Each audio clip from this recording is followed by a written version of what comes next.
এরকম টাইমেও বুঝতে পারিনি যে আমাদের সাথে কি ঘটতেছে, একটা ভয়াবহ দৃশ্য।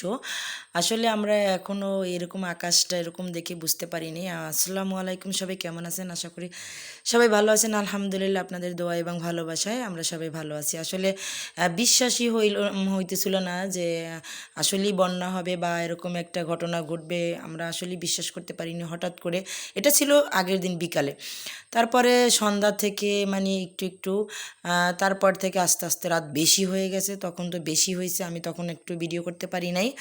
আর তাছাড়া আমার দেবরের ছেলে আমার কাছে ছিল বা আমার ছেলে ছিল, আমরা দুই তিনজনই ঘরের মধ্যে ছিলাম, রাত ছিল, এর জন্য কোনো ধরনের ভিডিও করতে পারিনি। কিন্তু আমি জানলা দিয়ে তাকাইই ছিলাম, জানলা আমাদের তো অবস্থা ভালোই আছে, মানে ভালো স্থানে আছি, কিন্তু যাদের বাড়ির মাটির বাড়ি আছে, মানে মাটির ঘর, তাদের অবস্থা কী হয়েছে, আর বা যাদের ঘর নিচেও তাদের পানি উঠে গেছে, অবস্থা খুবই খারাপ।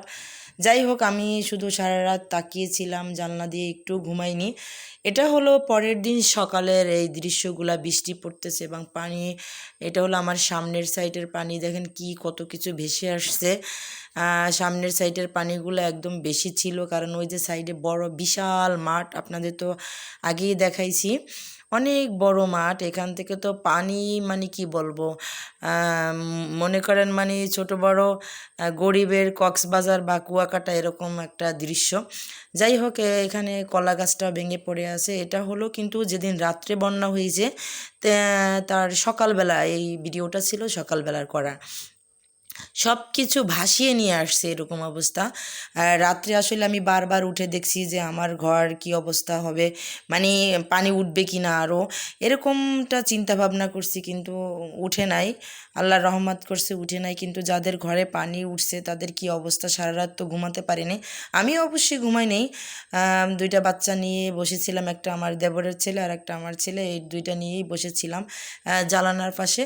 এই যে জানলা দিয়ে দেখতেছি আসলে যে মানে কি পরিমাণ বাতাস, আর এত পরিমাণ বাতাস হলে আমার বেশি ভয় লাগে। বাইরে যেহেতু ভিডিওই করা যায় না, কারণ চারোদিকে তো পানি, আর আমি তো পানিতে বেরই হই নেই। আর বিশেষ করে ওই দিনটা আমি অসুস্থ ছিলাম, এর জন্য পানিতে বের হতে পারিনি। আর এমনি হয়তো বা পানিতে বের হতাম না, আমার প্রচুর ভয় লাগে। আর বাতাস তো আরও বেশি। এই যে দেখেন জ্বালানাটা, আমার জ্বালানাটা ঠাস করে বন্ধ করে দিল বাতাসে। মানে আমি একটু ভিডিও করতেছি যে আপনাদের দেখাবো যে আমরা কত কষ্টে আছি, সেটা আবার ঠাস করে বন্ধ করে দিল। তারপর আলহামদুলিল্লাহ সবাই এসে আমাদের বাড়ি, আমার ঘরে আশ্রয় নিছে। সকালবেলা যখন সব বাড়ি পানি পানি, এখনও নামেনি, তো কি করবে, কারো রান্নার কোনো ব্যবস্থা ছিল না। তারপরে সবাই আমার ঘরে এসে আশ্রয় নিছে। তারপরে দেখেন ছোটোখাটো বড় একটা, ছোটোখাটো মানে এটা পিকনিকই চলতেছে এখানে। এই যে বড় একটা পাতিলে ডাল বসাইছি, বড় একটা পাতিলে ভাত বসাইছি, আর ওই একটা পাতিল রাইখা দিছি, ওটাও ভাত বসাবো, কারণ মানুষ ছিল, প্রচুর মানুষ ছিল।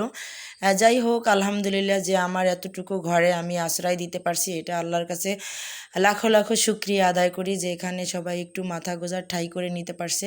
এই যে দেখেন কত ধরনের মাছ আছে, শুধু ডাল আর ভাত না, কিন্তু অনেক ধরনের মাছও আছে। কিন্তু এইটা দেখে মনে হয় যেন আমরা পিকনিক করতেছি, কিন্তু ভাই মনে তো ভয় ভয় আছে। এই যে দেখেন যে আবার পানি চলে আসতেছে, পানি চলে আসতেছে আস্তে আস্তে করে। তারপরে দেখি আসলেই আস্তে আস্তে করে যখনই জোয়ারটা আসতেছে, তখন আরও পানির এইটা চাপটা বেশি আসতেছে। যাই হোক, এই চারদিকে অল্প অল্প করে পানি আসতেছে, কিন্তু আমার মনে, সবার মনে আসলে এই ভয়টা। আর আমি তো আলহামদুলিল্লাহ ভালোই আছি, কিন্তু এই যে দেখেন যাদের মাটির ঘর, মানে নিচে মাটি উপরে কাঠ দিয়ে তৈরি বা টিন, এরকম ঘরগুলো একবারে যে অবস্থা হয়েছে, এগুলার দিকে তাকানো যায় না। তারপর আমি দোয়া করতেছি আল্লাহ যে সবাই এইখানে একটু আশ্রয় নিছে, তুমি আশ্রয়টুকু কেড়ে নিও না, সবাইকে আল্লাহ তুমি রহমত করো, সবাইকে হেফাজত করো। তারপর দেখেন আমার সামনের সাইডে ঢেউ দেখেন। আশা করি ফুল ভিডিওটা দেখবেন, তাহলে দেখতে পারবেন যে বন্যার রেমাল আমাদের কি কি ঢেউ দিয়ে নাড়া দিয়ে গেছে, তাহলে বুঝতে পারবেন। এই যে দেখেন ঢেউ, মনে হয় যেন কোথাও কক্সবাজার বা কি যেন বলে কুয়াকাটা, এখানে ঘুরতে আসছি। আসলে এটা হলো গরিবের কক্সবাজার। মানে আল্লাহ খুশি হয়ে দিয়েছে যে তোমরা তো দূরে যেতে পারো না, তাহলে দেখেন এই যে দেখেন ঢেউ কেমন। মানে আপনাদের ঢেউ দেখলে ওই সময় বাস্তব ক্যামেরাতে আসতেছে না এতটা, বাস্তব দেখলে তো আরও। যাই হোক, তার পরের দিন আমি সকালবেলা বের হয়েছি যে আজকে একটু পানি কমছে, তারপরে দেখি পরের দিন বের হয়ে দেখি কাকা কতগুলো মাছ ধরে নিয়ে আসছে। পরের দিনের দৃশ্যগুলো আপনাদের দেখাই দেয়, এদের ঢেউয়ে রাস্তাগুলোর কি বেহাল অবস্থা। রাস্তার উপর থেকে কি ঝড় টানা বয়ে গেছে, তাহলে বুঝেন আমাদের উপর থেকে কি গেছে। রাস্তা ওরা ছেড়ে দেয় নাই। যাই হোক, আলহামদুলিল্লাহ, আল্লাহ যে আমাদের সবাইকে হেফাজত করছে, এটাই আলহামদুলিল্লাহ। আপনারা সবাই আমাদের জন্য দোয়া করবেন। আসলে আমি ওই দিনের ভিডিওগুলো দিতে পারি নাই, কারণ আমার মোবাইলে কোনোভাবে চার্জ ছিল না। আর তাছাড়া হলো কারেন্ট আসছে, কালকে কারেন্ট পেয়েছি, তাই আজকে আপনাদের মাঝে মাঝে শেয়ারগুলো করলাম। এই যে দেখেন কি অবস্থা হয়েছে। কেউ কিছু মনে করবেন না আসলে যে বন্যা কবে গেছে, বন্যার ভিডিওগুলো আজকে দেয়। আসলে ওই যে বললাম না, এখানে কোনো কারেন্টের কোনো মানে বিদ্যুতের কোনো অপশন ছিল না। আর এই 8-9 দিন পর আমরা বিদ্যুৎ পেয়েছি, তাই এখন তো আর দূরে থেকে যেতে পারি নাই। ওকে, সবাই ভালো থাকবেন, সুস্থ থাকবেন, আল্লাহ।